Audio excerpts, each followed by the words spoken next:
Especially over the past year, artificial intelligence is transforming jobs and revolutionizing entire industries. But when it comes to the construction industry, AI has had a relatively slow start. For me, it's quite an experience right now seeing what AI is and how it can contribute to our old-fashioned industry.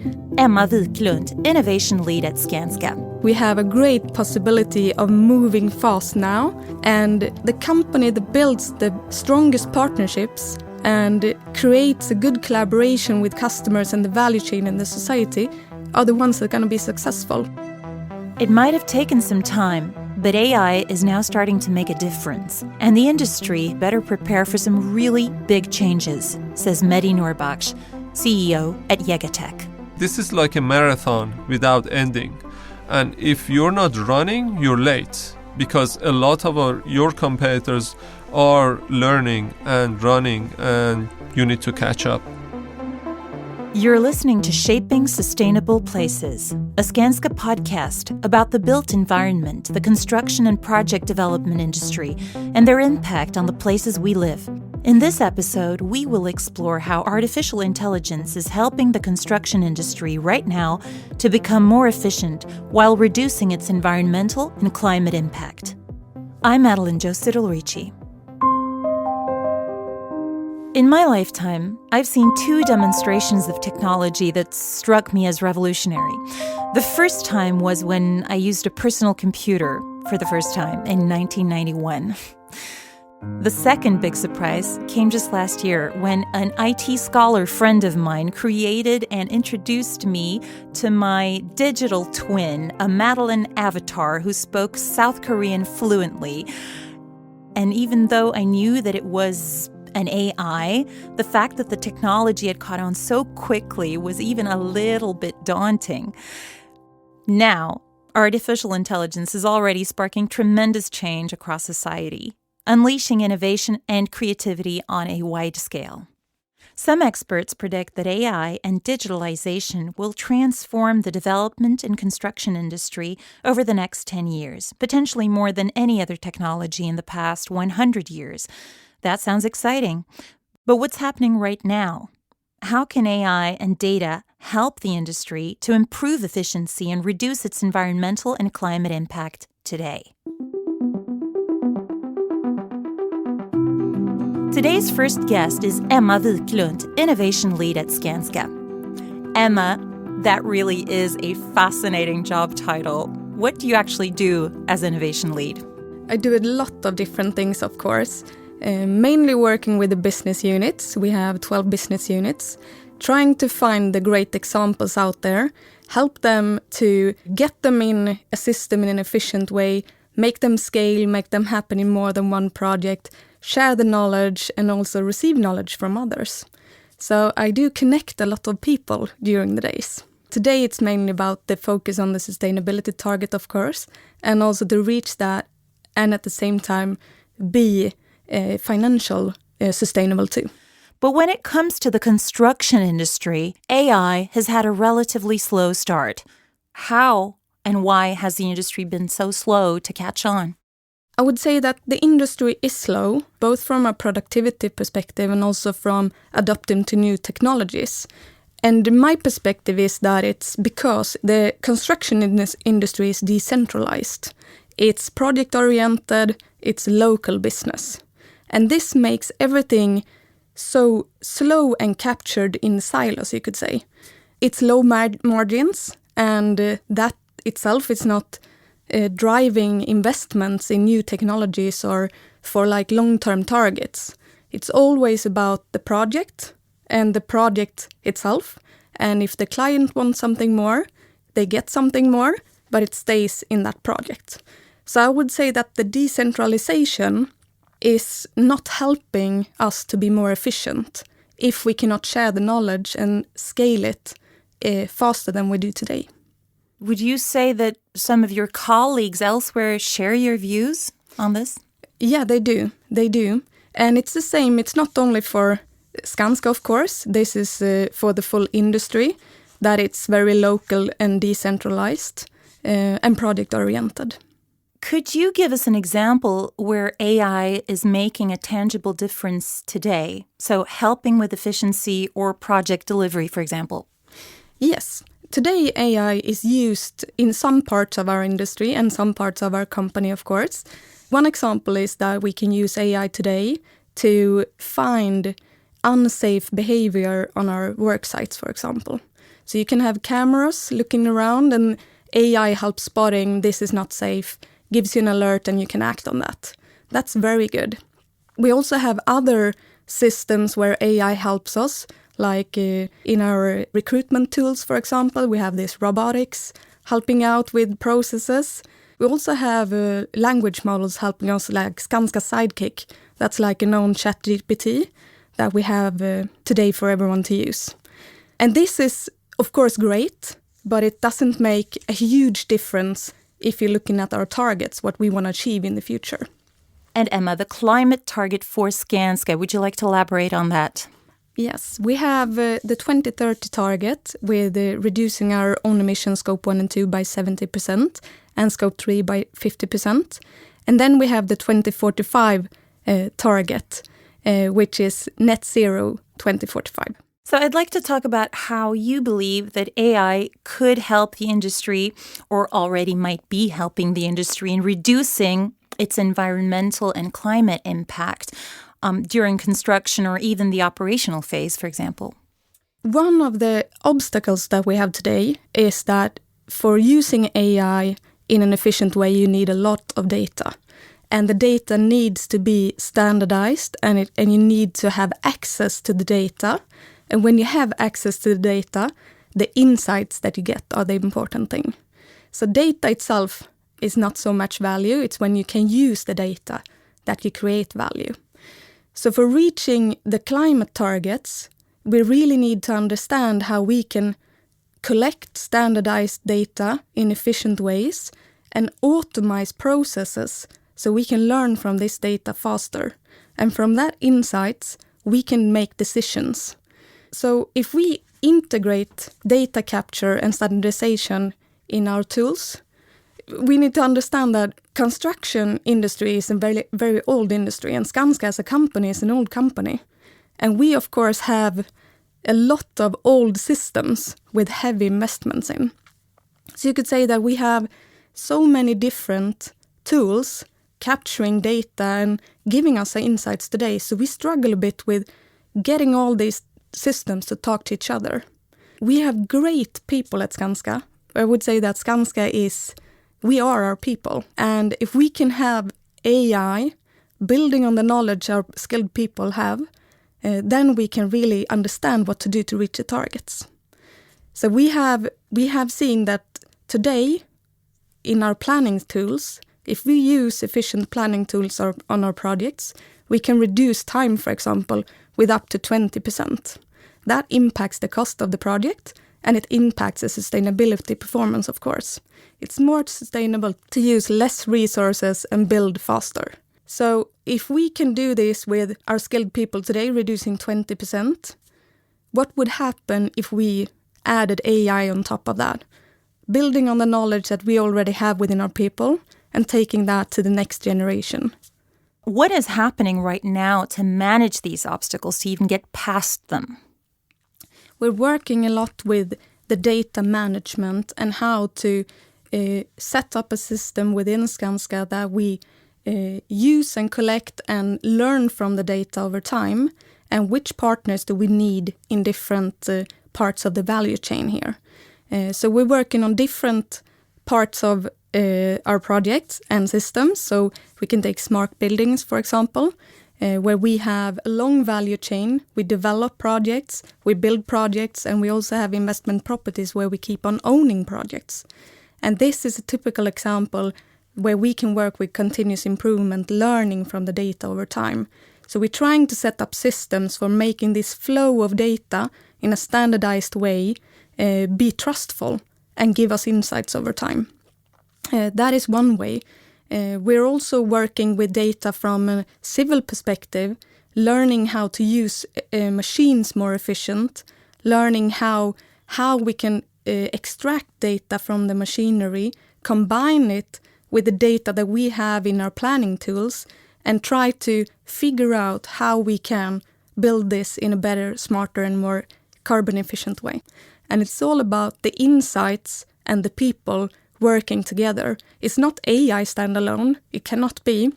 And it's not the people only that we have had in the past.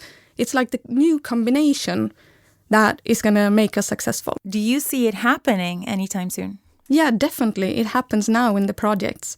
We have a lot of projects implementing these types of planning tools, these type of tools supporting with understanding of the impact you have both from an efficiency perspective and a climate perspective. So a lot of the good things is happening right now in the projects. Yeah, it sounds incredibly exciting. Thank you. Thank you.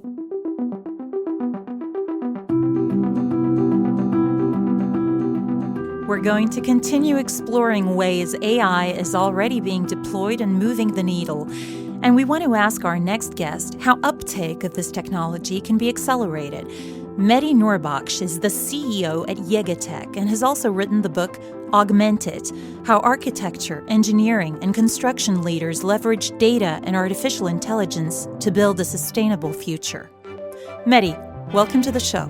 Thanks for having me. I'm really excited to be here today. Lovely. Now, we've been discussing how the construction industry has been seen as slow in catching on to AI so far. And what do you say will it take to accelerate the implementation of AI in the industry? I think that the first one is education and learning about AI, learning about the capabilities of these tools and solution, and figuring out how should we prepare our data for this, and figuring out how we can create a solution internally. And by creating a solution, I don't mean you create the software and tools that you sell it, but no, using platforms like Microsoft and being internal tools that people can use in the company and internally. So this is more internal around education and finding what you can do, creating a strategy around it. Another way of looking at it is, external forces, regulations and governments and client demands. And as we have more demands from the client, we get to a point that some of the companies they need to do more, they need to do it with less, they need to build sustainably. And you get to a point where a client will demand more and more, and there will be more and more regulations. And the companies that figured it out, how they can use data and how they can use the technology to achieve that, will be the one that will be able to do it.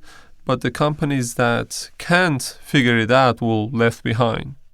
Mehdi, before the interview, you mentioned an example of how one company was able to speed up its processes dramatically, saving time and money. Could you recount that for our listeners, please? Absolutely. There was a company called Skanska, and Skanska is a structural design, fabrication, and construction company. They have a unique connections called kit of parts for structural steel. And they do everything prefabrication, they ship it to the site, and they can easily build structural systems. And compared to the conventional steel, what it used to take 3 months with the conventional steel, they can do it in 1 or 2 weeks on the site. So they're very fast, they're very efficient. The biggest challenge that the CEO of the company had was that they're spending a lot of money on bidding projects and pursuing projects, and that had a lot of inefficiencies for the company. The CEO of Skanska, Giles, asked how we can use AI to expedite that, how we can use AI to increase our sales without increasing our headcount, without increasing our expenses associated with hiring people.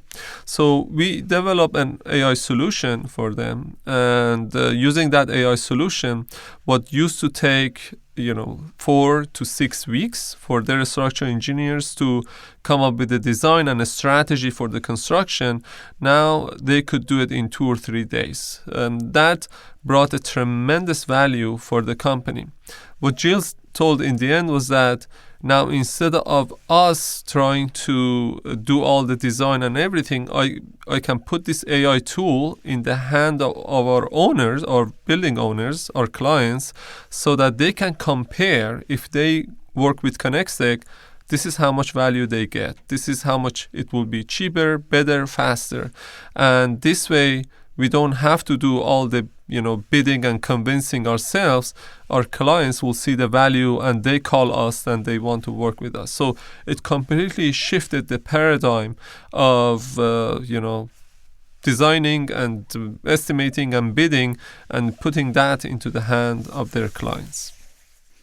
That's a wonderful example. Thank you very much for that. Now, sticking with specific examples, could we turn to how you could see AI helping the industry reduce its impact and that of the built environment? Yeah, so a lot of our clients today, what they want is they want things to be done better, faster, and cheaper in a more sustainable way.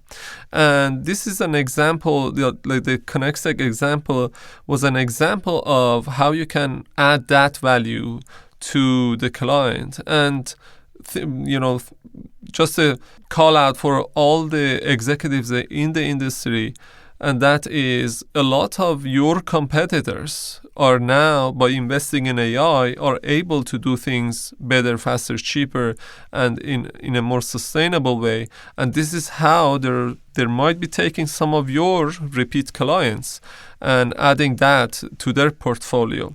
Another example I can give is that during my PhD at YegaTech, for my dissertation, I created an AI solution that could quickly tell the building owners what are the right material for the buildings. And what historically, an architectural company had to spend maybe 4 months to come up with 1 or 2 building material for the structure at least. And the client wanted to do more. They wanted to figure out which one would be better, cheaper, which one is more sustainable.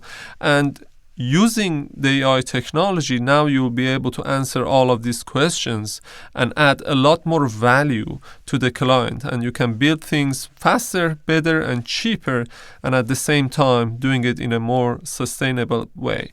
And that's the value that clients are looking for. But not all the companies today can offer that. Would you say that we might be at the start of a new industrial revolution, even within construction and project development? Absolutely. If you think about where we are with all these generative AI and ChatGPT, think about, we are at the tip of the iceberg and we don't see a lot of it today. Think about Yahoo search 25 years ago. Think about how bad it was. So I would say the ChatGPT today is the worst GPT that you will get in the history of humanity, and yet it is a lot more capable. The biggest challenge in our industry is that the AI technology is there. Finally is mature and is a lot more capable. The biggest challenge for the AEC executives is that how should you bring your people along? What are the processes in your organization that you need to change so that you can get the most value out of this technology? How can you make the people that are fearful in your organization, how you change their emotion to be more excited? Because if you don't do all of this foundational work, if you don't do that and if you just skip it, you're not going to get the most value out of AI. And this is like a marathon without ending. And if you're not running, you're late because a lot of your competitors are learning and running and you need to catch up. Okay, so crystal ball time, Mehdi. Any predictions for what the industry might look like 10 to 15 years into the future? I would say that because of where we are with the AI technology today, right now we have AI technology that can write codes, software codes. 25 years ago, I used to teach how to code with Visual Basic, inside Excel. And that was the thing, back then. A few weeks ago, I had a Excel challenge and I wanted to write the code, but I couldn't remember anything. And so I went to ChatGPT and said, this is what I want to do. Write me a code in Excel that I can do that. So ChatGPT gave me 20 lines of code that with maybe 15 minutes modification, I got it to work. And what it used to take me 8 hours now could be done in 15 minutes. And the point is now we have a technology that could write codes, can write itself. In addition to this, what I predict will happen is that a lot of big tech companies, if you look at the big tech like Amazon and Walmart, they're looking into, okay, what's the next industry we want to go? And healthcare was one industry that they chose, and they spent billions of dollars going into this market. What may happen in the future that they say, what is the next industry that we can go to? And they come and try to disrupt the industry. And at that point, it will be a very difficult and challenging moment for a lot of our companies in our industry. What I also like to kind of reverse that, because nobody can predict the future, what I want to say is that when, as the executives of the company, when you're thinking about your future strategy, you got to think about what won't change in the future. I think what won't change in the future is that clients want things better, faster, cheaper, in a more sustainable way. And this won't change. You can, I don't think that 10 years from now, client will say, hey, can you build this building or design it in a more expensive way? And if you want to really create a strategy and put your money in, got to think about how you can do all of this at the same time. And AI is a technology that can help you achieve that. AI can help you to look at all the data that you had in the past, come up with a better design and better plan for the project, and help your client make better decisions. And it's one of the only technologies that you can do things in a better way, faster way, in a more sustainable way, and in a cheaper way. And you get rewarded for that from your clients. And so I encourage all the AEC executives who are listening to this to have a serious thought around how to create an AI strategy for your company. Stop being reacting to what is out there and start being proactive and think about how AI can give your company a market differentiation, help your client do things better, faster, cheaper in a more sustainable way, and how it can help augment your capabilities and bring tremendous value to your company and to the industry. Mehdi, Nourbakhsh, thanks so much. The AI spring, basically, ahead. Thank you. Thanks for having me. In this episode, we've talked about how AI now is beginning to make a difference in the construction industry. Reducing working time and lowering costs are only two tangible benefits of AI already today. Emma Viklund emphasizes the importance of working together with AI in order to be successful. Mehdi Nourbakhsh speaks of education and preparation of data as pivotal. Both Emma and Mehdi discussed some of the ways AI can both help collate and structure data and help make decisions that can reduce environmental impact. If you enjoyed this episode, make sure to subscribe so you don't miss out in the future. If you have any thoughts about this episode or ideas for new ones to come, don't hesitate to reach out to podcast@skanska.com. We'd love to hear from you. This is a podcast from Skanska, a leading property development and construction group. To find out more about how we and others are creating healthy, resilient communities and spaces, visit us at foresight.skanska.com. I'm Madeline Joseph-Ricci. Thank you for joining us as we explore shaping sustainable places.